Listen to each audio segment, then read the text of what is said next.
இன்றைய திராவிட முன்னேற்ற கழகத்தினுடைய தலைவர் தலைமையில் இருக்கின்ற திராவிட முன்னேற்ற கழகம் இந்த காலகட்டம் என்பது திராவிட முன்னேற்ற கழகத்திற்கு ஒரு பொற்காலம், தொடர்ந்து வெற்றிகளை குவித்துக் கொண்டிருக்கிற ஒரு பொற்காலம்.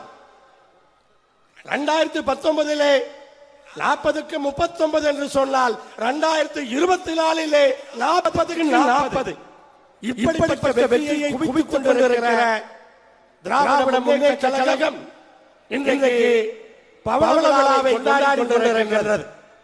எல்லோரும் மகிழ்ச்சியாக இருக்கிறோம். ஆனால் 75 ஆண்டுகளை கடப்பதற்குள்ளே எத்தனை வேதனைகள், எத்தனை துன்பங்கள், எத்தனை தடைகள், எத்தனை விமர்சனங்கள், தனிமனித விமர்சனங்கள், குடும்பத்தை பற்றி எத்தனை விமர்சனங்கள், எவ்வளவு துரோகங்கள், இதையெல்லாம் தாண்டித்தான் இன்றைக்கு பவள விழா நடந்து கொண்டிருக்கிறது. எல்லா கட்சிகளுக்கும் இப்படிப்பட்ட வேதனைகள் உண்டு. ஆனால் திராவிட முன்னேற்ற கழகத்திற்கு கொஞ்சம் அதிகம். வளர்க்கடா மாலை பாய்கிற நிகழ்வு நடந்தது, நடந்து கொண்டிருக்கிறது, நடக்கும். வளர்க்கடா மாலை பாயும். அதையெல்லாம் எதிர்பார்த்துத்தான் திராவிட முன்னேற்ற கழகம் இன்றைக்கு வெற்றி நடை போட்டுக் கொண்டிருக்கிறது. திராவிட முன்னேற்ற கழகத்தை பொறுத்தவரை ஆட்சியில் இருந்தாலும் ஆட்சியில் இல்லை என்றாலும் ஒரே மாதிரியாக இருக்கக்கூடிய ஒரு இயக்கம். ஆட்சியிலே ஆட்சிக்கும் கட்சி நிகழ்ச்சிகளுக்கும் வித்தியாசத்தை கொண்டு நிகழ்ச்சிகள் நடத்தப்படுகிறது.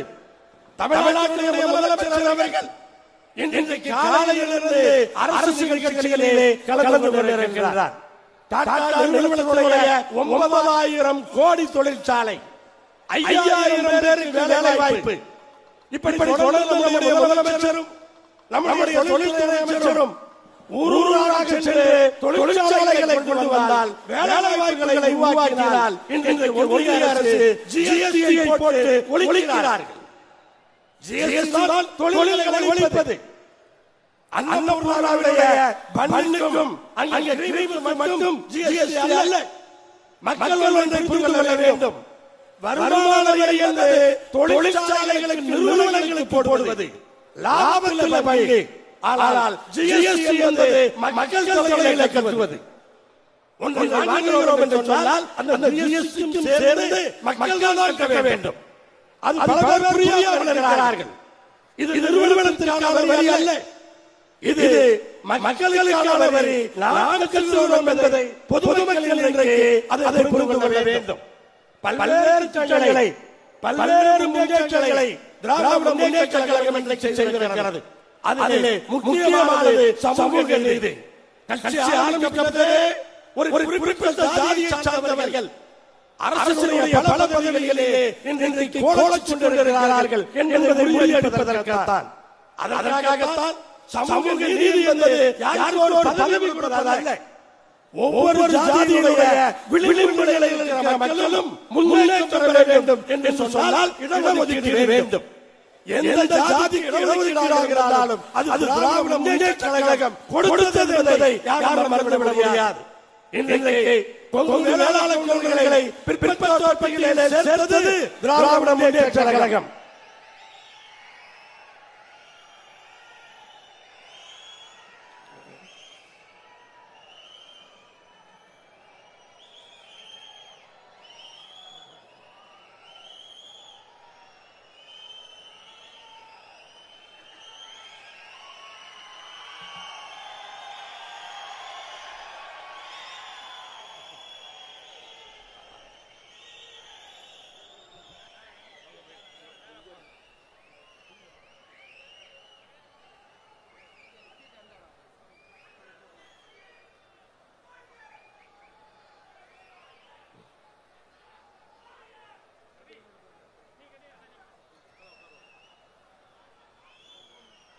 கொங்கு வேளாளர் கவுண்டர்களுக்கு பிற்படுத்தப்பட்டோர் பட்டியலில் சேர்த்தது திராவிட முன்னேற்ற கழகம். வன்னியர்களுக்கு மிகவும் பிற்படுத்தப்பட்டோர் பட்டியலில் சேர்த்தது இன்றைக்கு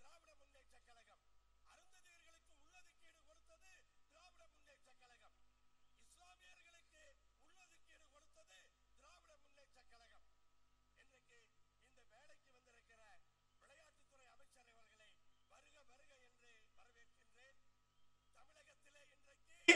முதலமைச்சருக்கு போட்டி கிடையாது. முதலமைச்சருக்கு போட்டி இல்லை, துணை முதலமைச்சருக்கு தான் போட்டி. அப்படிப்பட்ட நிலைதான் இன்றைக்கு நடந்து கொண்டிருக்கிறது. யார் முதலமைச்சர்? திராவிட முன்னேற்ற கழக முதலமைச்சர். தனிப்பட்ட மனிதர் அல்ல, திராவிட முன்னேற்ற கழக கட்சி முதலமைச்சர். இன்றைக்கு துணை முதலமைச்சர் என்று சொன்னால் அதுவும் திராவிட முன்னேற்ற கழகம் தான். அதற்கு டிஎன்பிசி தேர்வு வச்சு பரீட்சை வச்சு தேர்ந்தெடுக்க முடியாது. பரீட்சை எழுதி துணை முதலமைச்சர் தேர்ந்தெடுக்க முடியுமா? பெரும்பான்மையாக இருக்கிற திராவிட முன்னேற்ற கழகம் தான் துணை முதலமைச்சர். அப்படி திராவிட முன்னேற்ற கழகத்தினுடைய தொண்டர்கள் யாரை ஏற்றுக்கொள்ளுகிறார்களோ அவர்கள்தான் துணை முதலமைச்சராக வர முடியும். அப்படிப்பட்ட ஜனநாயகத்திலே நாம் இன்றைக்கு வாழ்ந்து கொண்டிருக்கின்றோம். இன்றைக்கு பவள விழா செய்தியாக தமிழ்நாடு முதலமைச்சர் அவர்கள் ஒரு அருமையான செய்தியை திராவிட முன்னேற்ற கழகத்தில் இருக்கிற அத்துணை தொண்டர்களுக்கும் இன்றைக்கு கொடுத்திருக்கிறார். என்ன தெரியுமா? நம்முடைய அன்பு சகோதரர் செந்தில் பாலாஜி அவர்கள் சிறையில் இருந்து வந்த பொழுது தமிழ்நாடு முதலமைச்சர் அவர்கள் தன்னுடைய வலிமையான வார்த்தைகளால் வரவேற்றார்.